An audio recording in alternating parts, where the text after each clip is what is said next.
Welcome back, Year 6, to the My School to High School Transition Programme. This is Session 6, Communication.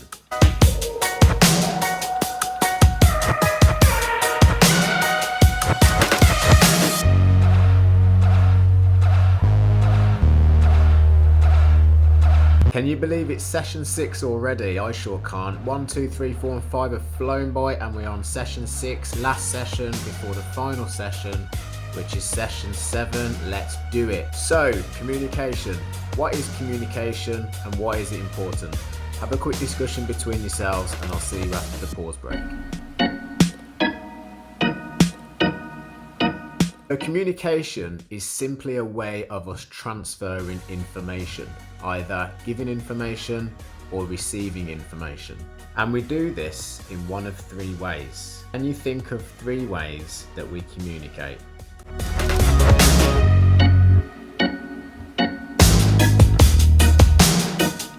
Okay, did anybody get verbally? Did anybody get non-verbally and written? So those are the 3 ways that we communicate with each other. Verbally, non-verbally and written. So verbally is talking, the way we speak with each other, our tone of voice. Non-verbally is our body language. Non-verbal communication might be thumbs up or okay. It's a non-verbal piece of communication. And the final piece of communication is written. Writing, texts, emails, anything that's wrote down. So again, it's a bit like non-verbal, isn't it? Because you're not talking to somebody, but that's not called non-verbal, that's called written. It's a different form of communication. So those are the 3 ways that we communicate with each other. So now we're going to have some fun with some non-verbal communication. I would like your teacher to write out 3 short sentences to give to 3 volunteers, and I would like each volunteer to read each sentence by just using your lips. So no voice, no sound. So for example, if the sentence was something like, I went on holiday to Spain, you would do this. And everybody else in the classroom has to try and guess what you've said. So this is a non-verbal communication exercise. See how you get on.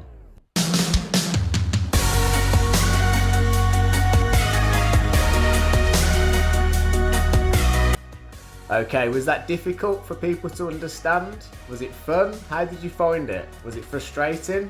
Oh, but it can also be difficult for the volunteers that are trying to communicate something without talking. Another example of non-verbal communication is sign language. So for people who have hearing loss, they would use sign language to communicate with each other. Okay, I would like you to have a small discussion on why effective communication is so important when you're communicating with everybody around you, whether that's your teachers, your friends, people, it might be strangers that you have to communicate with.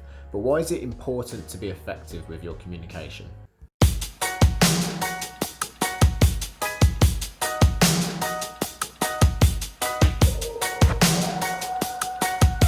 Okay, what did we get? Did we get things like listening?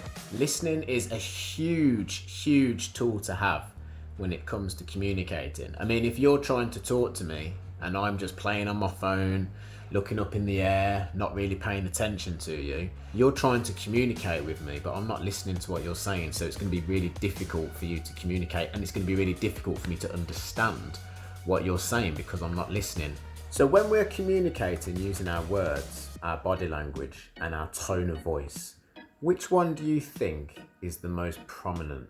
And prominent means the one that's most important, the one that comes across the most, the one that actually sends the biggest message. Our body language, the words that we use, or the tone of our voice. So the tone of our voice is the pitch. So we can either talk like this and need to be quiet, or we can talk like this and get it louder. And also what we've got then is our body language. Am I expressing my body language sitting down? Am I standing up? Am I crossing my arms and my hands on my head? What am I doing with my body when I'm communicating? So we'll take a quick pause and I want you to discuss between yourselves which one of the 3 you think is the most important, the one that gets the communication across the most. Body language, words, or the tone of our voice.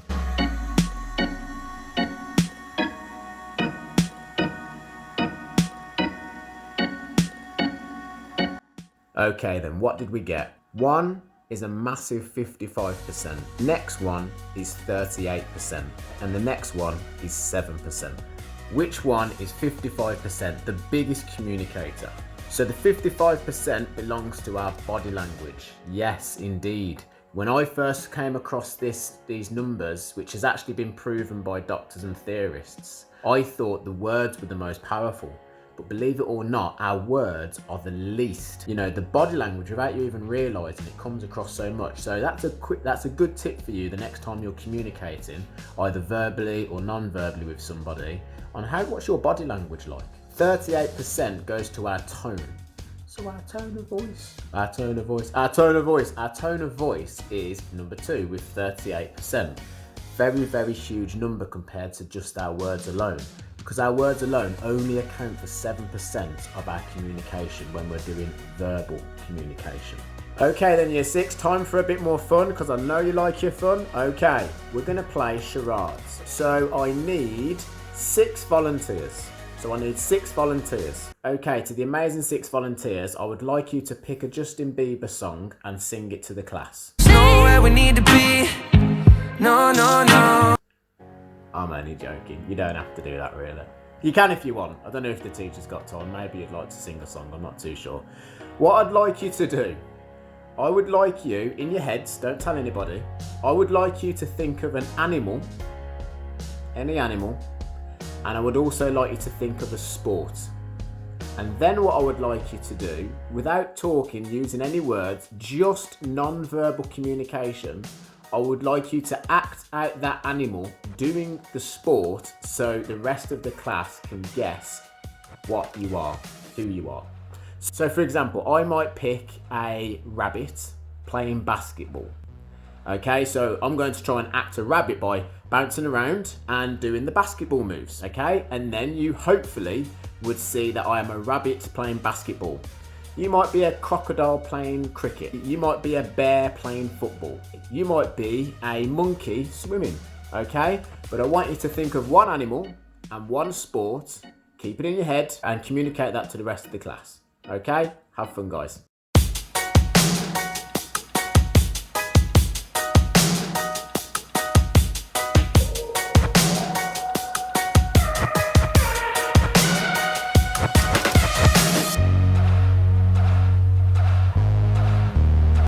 Okay then, Year 6, just before we finish, what I'd like to do is show you a short video on communication and then have a discussion around the video, what people think about the video, and then we'll come back after just before we finish.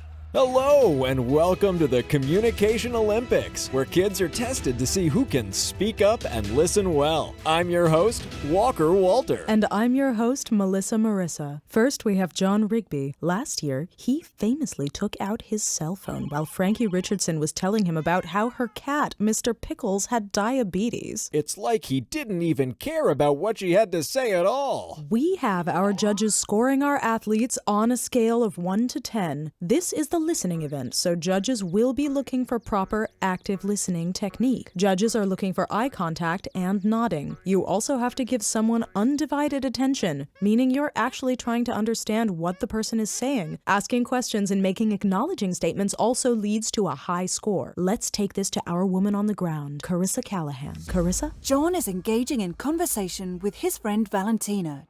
So Steph just left me. I didn't have anyone to see the movie with, and she didn't even say sorry. Like, we've been friends since she moved in across the street.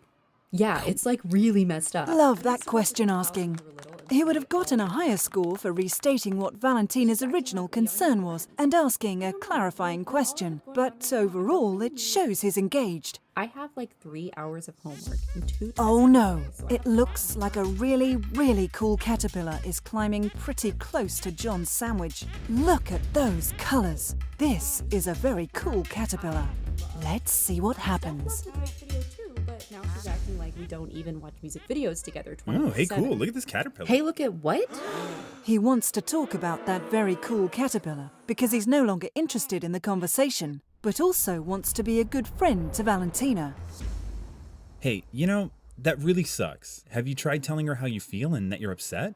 I haven't. It's pretty cool of you to hear me out like this. Let's get to Mr. Roberts.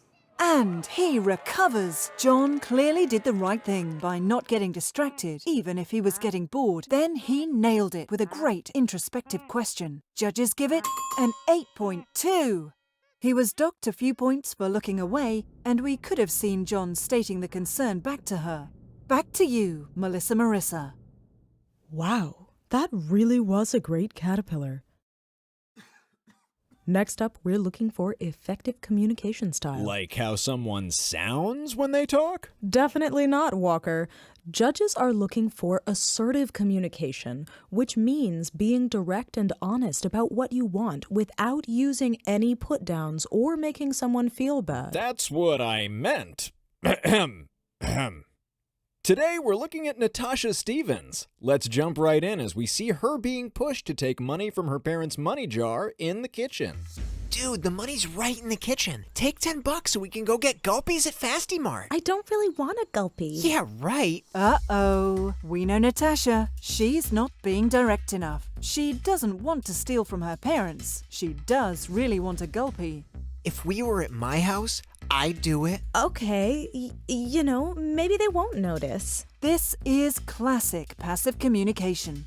Scores very poorly with judges. Wait.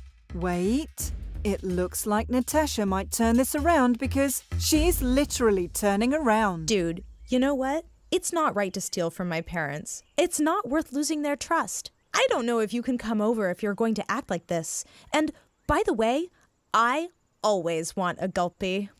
Okay, I hear you. I haven't seen a comeback like that since Skip Levinson in the 68 games. Perfect example of assertive communication. Judges give it an 8.9. She started out passively. She gave in and said yes, even if she didn't want to. Maybe she can try yelling at him next time to make him feel bad for stealing. That's what we call aggressive communication, and it too scores poorly with judges.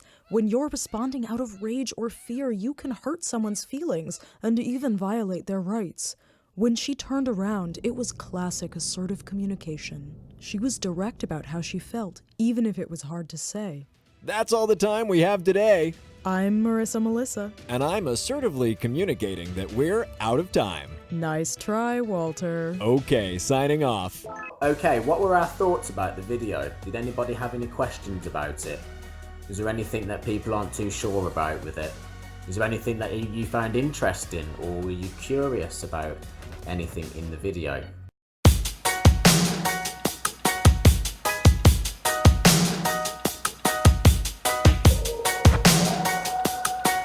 Okay then, Year 6, that brings us to the end of Session 6. Ready for next week's final session, Session 7, Let's Do It. As I said, Let's Do It's going to be all about motivation, getting you inspired and ready for that final push before you break up from Year 6. Remember, you've got the opportunity to ask me any questions. As I've said before, no question's a silly question. I haven't had any questions come through so far, so if you do have any questions, remember you can either ask them out loud for your teacher, or you can write them down on a sticky note or a post-it note. I must say, Year 6, I've had an absolute splendid, fantastic time making these videos. In the beginning, I wasn't too sure about it because it's a bit out of my comfort zone. I love being face to face with everybody and doing these sessions in the class or in the assembly hall. So I'd like to thank you for allowing me to have this opportunity to do these videos and to communicate this through my screen to you. I hope you've enjoyed the sessions. I hope you've taken something from them. I know some weeks might not be as fun as other weeks, but I hope that you've enjoyed things like the drama triangle, the stress container. I always say anything that's too easy isn't worth doing. We need a challenge. Remember that stretching point on the balloon that I showed you? We need to be at stretching point. We need to be there. We don't need to pop, but we need to have something to keep us going. You've been amazing. You always have been. So I look forward to seeing you next week for the final week. Remember, any questions, get them through to me. Next week, we're going to have some fun with Let's Do It. And yeah, take care, Year 6, and I look forward to seeing you next week. Bye-bye.